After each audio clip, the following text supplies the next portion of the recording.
font pas? Est-ce qu'il y a des facteurs exogènes qu'elle ne maîtrise pas qui font que elle ne s'adonne pas à cet allaitement maternel exclusif, par exemple? Je pense qu'il y a plusieurs aspects qu'il faut prendre en compte dans la faible pratique de l'allaitement maternel. Le premier point, je pense, c'est la sensibilisation qui doit être bien faite sur les enjeux de l'allaitement maternel. Je pense qu'il y a eu beaucoup d'efforts au niveau des ministères de la Santé, mais à mon avis, les cibles ne sont pas toujours très attendues, puisque la plupart des messages qui sont donnés dans des langues ou bien à travers des canaux qui ne permettent pas l'accès aux populations qui en ont plus besoin. Quand vous allez en zone rurale, il n'y a pas beaucoup de populations qui ont accès aux médias, qui sont les canaux les plus fréquemment utilisés. La qualité du message est extrêmement importante également. Si le message est donné dans une langue qui ne correspond pas à la langue des populations, je pense que ça ne passera pas.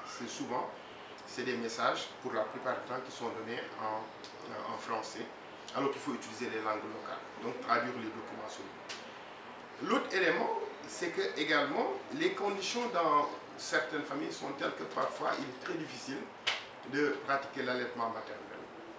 Parce que la plupart des femmes, souvent, ils se sont surchargées par des travaux domestiques. Et parfois des travaux domestiques qui ne permettent pas en même temps de pratiquer de façon vraiment sereine l'allaitement maternel. Y compris également le fait que le stress entraîne souvent un tarissement du lait. On sait que le stress bloque la montée laiteuse. Et beaucoup de femmes vous disent qu'on n'a pas de lait. C'est parce qu'ils sont dans un stress tel que, ça peut être un stress donc psychologique, ça peut être un stress économique, qui fait que la plupart de ces femmes-là ont parfois une pauvreté de la montée laiteuse. Mais toutefois, je pense qu'il faut quand même beaucoup d'efforts de sensibilisation, puisque l'allaitement maternel, ce n'est pas une question individuelle, ce n'est pas seulement donné à la femme qui allaite. Il faut que toute la famille soit sensibilisée, que la famille aide cette femme qui vient d'accoucher à faire de l'allaitement maternel, en le mettant dans les conditions d'environnement psychologique qui lui permettent de le faire, en veillant à ce qu'il ait des apports nutritionnels qui lui permettent d'avoir de l'énergie pour fabriquer du lait. Donc beaucoup de facteurs qui sont extrêmement importants à prendre en considération. Mais je pense, dans certaines sociétés civilisées, le problème est encore ailleurs. Hein. C'est parce que certaines femmes pensent que quand on donne le lait maternel, ça altère l'esthétique du sein, ce qui n'est pas toujours vrai. Et je pense qu'on a vu les avantages de donner le lait maternel. Si on appuie sur certains leviers en leur disant que le fait de donner le lait maternel nous permet de prévenir le cancer du sein, de prévenir le cancer de l'ovaire, je pense que les messages passeront mieux. Il s'agit que dans les sociétés, par exemple, modernes, les femmes sont tellement prises par les activités professionnelles qu'ils sont souvent loin de leurs enfants. Et la législation ne permet pas souvent de prolonger la durée de l'allaitement, du congé allaitement.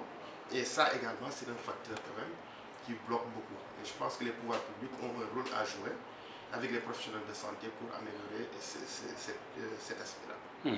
Voilà, professeur, j'imagine qu'on n'est pas encore au début de nos découvertes concernant tous ces aspects-là, notamment l'allaitement maternel, c'est bien fait autre. Est-ce qu'on peut s'attendre à d'autres découvertes de cette nature-là? Oui, en ce qui concerne le lait maternel, je pense que les recherches continuent. Hein, parce qu'il y a tous les jours, il y a des choses qu'on découvre, tant sur le plan immunologique, sur la qualité des nutriments, donc ce qu'elle apporte pour le développement psychomoteur. On sait l'avantage de l'allaitement maternel, même pour l'intelligence de l'enfant, est connu parce qu'il y a beaucoup de substances qui sont dans le lait maternel qu'on ne peut pas reproduire pour les laits artificiels. Donc les recherches continuent. J'ai eu la chance de visiter certains centres de recherche, que ce soit en Hollande, aux Pays-Bas, ou bien à VVI, le centre de Nestlé. Mais on se rend compte que les firmes s'investissent beaucoup pour reproduire la qualité du lait maternel. Et c'est extrêmement difficile pour eux. Ça veut dire qu'ils ont conscience que le lait maternel est le nutriment irremplaçable pour le nourrisson. Et la recherche continue. Et tous les jours, on découvre de nouvelles choses. Donc, les prébiotiques, les probiotiques, les acides gras. Les acides gras, c'est des graisses à chaîne longue. On essaie de reproduire dans les laits artificiels. Et qui sont les graisses qui permettent à l'enfant de construire son cerveau, sa rétine, etc. Donc, des substrats qui sont extrêmement importants et que les gens commencent à mieux comprendre et mieux comprendre leur intérêt donc dans l'alimentation. Et je pense que d'ici quelques années, on verra encore d'autres découvertes sur le lait maternel qui vont vraiment stimuler la sensibilisation sur sa pratique, qui est extrêmement faible, parce qu'on est pratiquement au moins à 30% de pratique, c'est extrêmement faible. Voilà, professeur, est-ce que vous avez quelque chose à ajouter avant d'en venir maintenant à la version Wolof par rapport à cette question? Merci encore pour cette question. Moi, je dis toujours qu'il faut que tout le monde se mobilise autour de cette question de l'allaitement maternel. Les professionnels de santé, les pouvoirs publics et les populations extrêmement ils sont concernés par cette pratique qui est extrêmement importante. Je pense que ce que je peux dire comme message, c'est qu'il faut encore plus de mobilisation. Il faut encore plus de communication.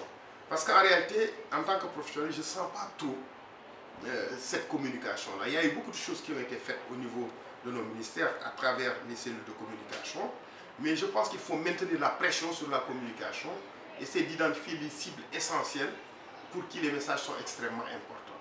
Les populations rurales, les communautés qui n'ont pas accès aux médias, etc. Et je pense qu'il est important également que nous les professionnels, qu'on ait une approche de proximité. Qu'on ne reste pas dans nos bureaux comme on le fait, hein, on donne des interviews, mais qu'on aille vers les communautés encore pour renforcer la communication pour la pratique de l'allaitement maternel. Pour moi, c'est la question essentielle. Voilà, merci beaucoup, professeur. Avant d'en venir à la version Wolof, est-ce que vous pouvez nous présenter le professeur Ousmane Ndiaye, chef de service de la pédiatrie de l'hôpital Albert, son cursus? Merci. Donc, bon, moi je suis le professeur Ousmane Ndiaye, donc pour aller droit au but. Donc je suis pédiatre et je suis spécialiste de néonatologie. Et j'ai terminé mes études médicales en 1990 après ma thèse. Donc je suis passé agrégé en 2002 et titulaire donc, du CAMES en 2007. Et actuellement, je suis le coordonnateur des enseignements du DS de pédiatrie au niveau de l'Université de Dakar. Je suis un professeur titulaire de rang exceptionnel.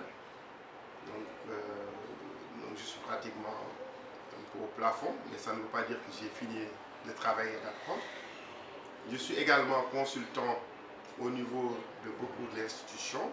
J'ai été consultant au Rwanda avec Luxe Développement sur les soins aux nouveau-nés. Avec l'UNICEF, j'ai été consultant dans plusieurs pays.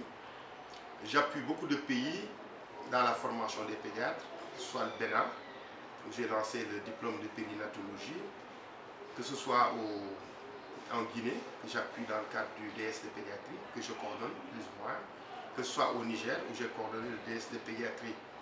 Donc ça veut dire que ma vision est une vision panafricaine, parce que les problèmes sont les mêmes au niveau de l'espace sous-régional.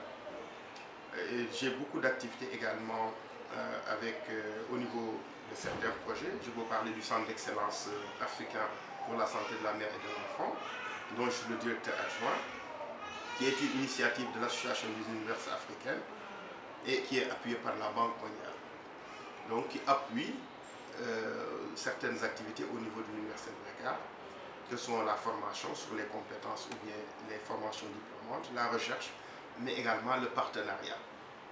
Donc grosso modo, c'est ce que je veux dire. Bon, en ce qui concerne les travaux, j'ai participé et conduit beaucoup de travaux, plus d'une centaine, et fait pratiquement plus d'une centaine de communications dans les congrès nationaux et internationaux. Voilà. Voilà. Merci beaucoup, professeur. Merci.